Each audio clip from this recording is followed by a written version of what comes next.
Now turn to Section 4. Section 4. You will hear part of a talk on some well-known personality tests and their uses. First, you have some time to look at questions 31 to 40.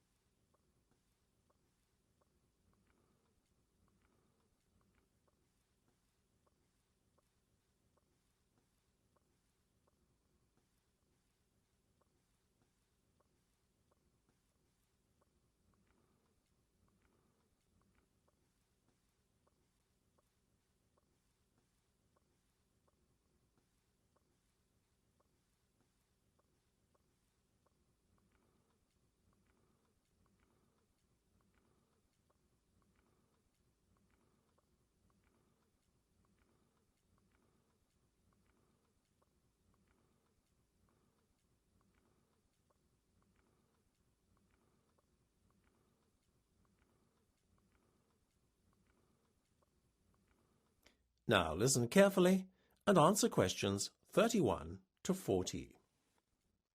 I'm sure at some point in your lives you will have completed a personality test, whether for professional reasons or purely for fun. Such personality assessments are abundant. They pervade our everyday lives, since there is a fundamental human need to understand the motivation behind our own and others' behaviour. Learning how to assess personality permits greater understanding of the motivating factors affecting the way we communicate and cooperate with others, in addition to how we relate to others on a personal level. So now that we've talked about why personality tests are so important, let's take a look at the most well-known tests and see how they compare. Well, first off, we have a favourite of careers officers and potential employers alike, the graphology test. The word graphology is derived from two Greek words meaning writing and word. Essentially, it is an assessment of personality based on handwriting analysis. How an individual dots his I's or crosses his T's, in addition to whether writing is slanted or level, is believed to be indicative of the individual's personality. Whatever your opinion may be of this method of personality assessment, at least it has stood the test of time.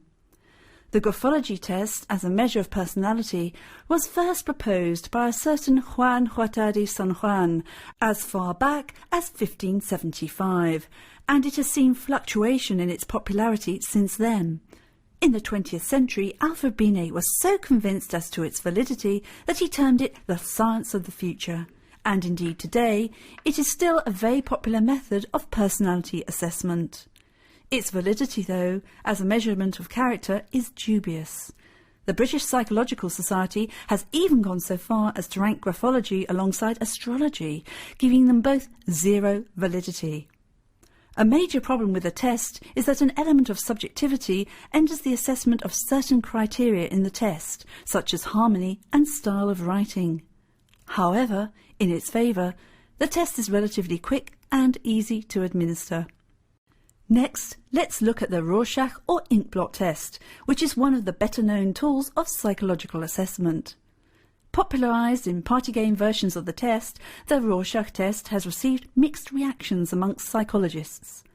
Whilst many dismiss the test as a pseudoscience, it is nevertheless used by prestigious mental health organisations such as the Tavistock Clinic as a valid tool for personality assessment. Admittedly, assessing someone's character based on their reactions to a series of inkblots on pieces of card might seem somewhat ludicrous. Whilst there is a tried and tested methodology behind the construction of the test and assessment of individual responses, the test is subject to cultural bias. The perception of the card's contents is liable to be biased by cultural factors, making the individual responses somewhat meaningless. So, moving on to a test that has similar features to the Rorschach test, let's look at the Lucia colour test. As with the former test, the Lucia colour test assesses an individual's subjective reaction to a series of cards. However, Unlike the Rorschach, the Lucia test consists of a series of coloured cards that the individual has to rank in order of preference. How the individual ranks the different colours is believed to be indicative of their personality. While some believe the test to smack of pseudoscience and many question its validity, there is, however, a biological basis to the test, which makes it more of a convincing tool of psychological assessment than many other personality tests.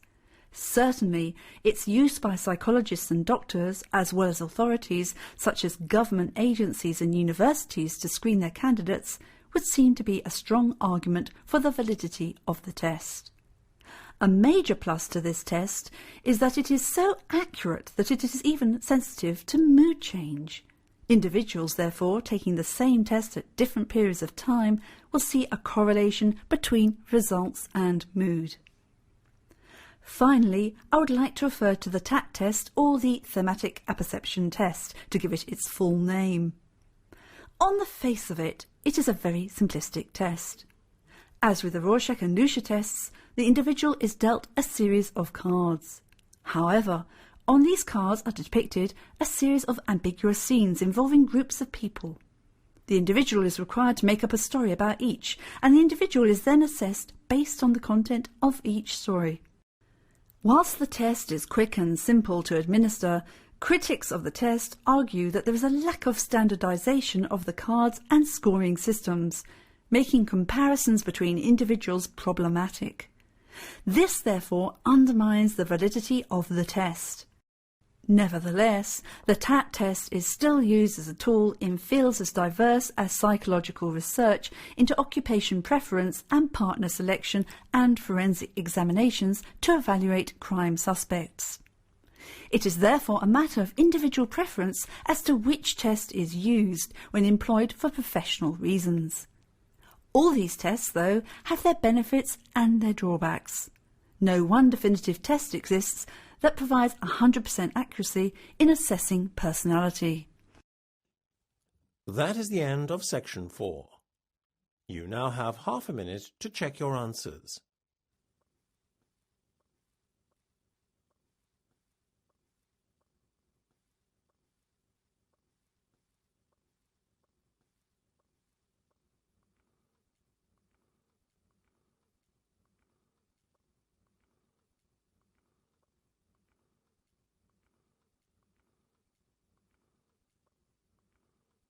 That is the end of the listening test.